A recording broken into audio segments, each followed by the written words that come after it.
les gens les politico-militaires, ceux qui ont signé l'accord de Doha, ont reçu la somme de 10 millions pour sortir de l'hôtel.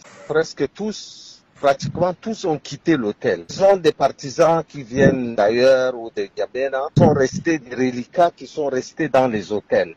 Parce que quand les gens sont arrivés, ils ont mis des gens n'importe comment dans les hôtels. Donc moi, j'ai eu leur dossier. Il y avait la première indemnisation. J'ai accepté de faire une deuxième requête pour les gens qui sont à l'hôtel et qui ne sont pas concernés par l'accord de Doha. Ce sont des gens qui ne viennent pas de Doha, qui ne sont pas répertoriés comme des gens de Doha. Et on a dit que c'est injuste que des gens que l'État a logés, même s'ils ne sont pas des signataires de l'accord de Doha, qu'on ne puisse pas les indemniser pour qu'ils quittent l'hôtel. Donc ça, c'est la première indemnisation a eu lieu en décembre. On a fait tous les papiers, tout ça, ils sont restés à l'hôtel et on leur a donné à chacun 6 millions. Les gens qui sont à l'hôtel ont reçu tous 6 millions. Leurs partisans qui ne sont pas à l'hôtel ont perçu la somme de 4 millions. Tu vois, non? C'est même des trucs fantaisistes, mais bon. Ceux qui sont à l'hôtel, tous que tu as vu qu'on a renvoyé aujourd'hui, ont reçu la somme de 6 millions. Quand ils ont reçu 6 millions, il faut te rapprocher de mon DAF. Les gens qui ont reçu les 6 millions ont signé un engagement écrit en disant que ils vont quitter l'hôtel à la perception de leur argent.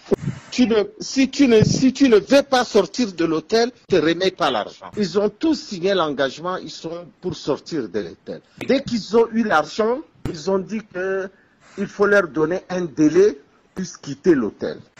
J'ai trouvé que c'était juste. Je leur ai donné un délai d'1 semaine pour qu'ils trouvent un logement. Quand on leur a donné 1 semaine, ils sont revenus me voir pour me dire qu'ils ont besoin encore de 2 ou 3 jours. Je leur ai accordé encore 1 semaine. Au bout d'1 semaine, malgré contre l'avis de la primature et de la présidence, j'ai dit que c'est moi qui les gère et ce n'est pas possible de mettre les gens dans la rue. Après, ils sont venus me dire qu'en pleine période de Ramadan, on ne peut pas les chasser. Je leur ai dit, ok, on finit le Ramadan.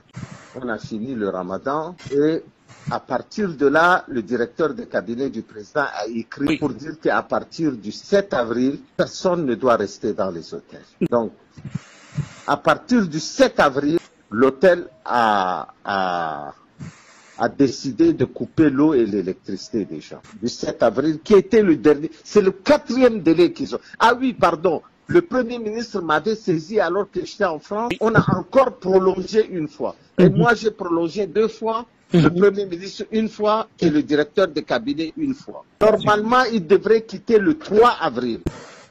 Le directeur de cabinet s'est trompé, n'était pas au courant. Il a fait une lettre jusqu'au 7 avril. Du moment qu'il a fait le 7 avril, je n'ai pas voulu déjuger le directeur de cabinet.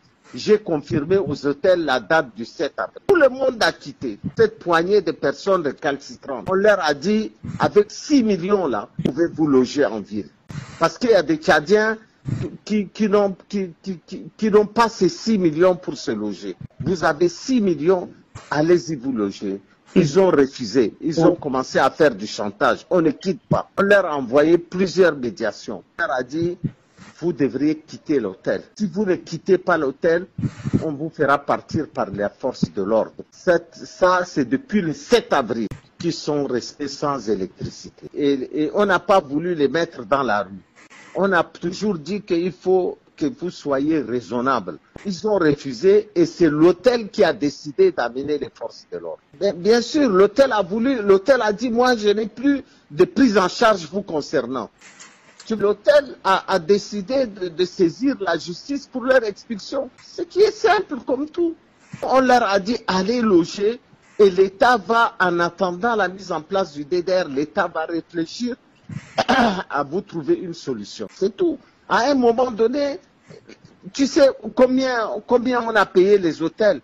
Nous sommes à plus de 3 milliards. Ils ont fait la lutte armée pour changer les choses au Tchad et ils viennent faire un détournement, un abus de biens sociaux comme ça, avec l'argent de l'État. Donc, cette affaire-là, l'État n'a aucune responsabilité.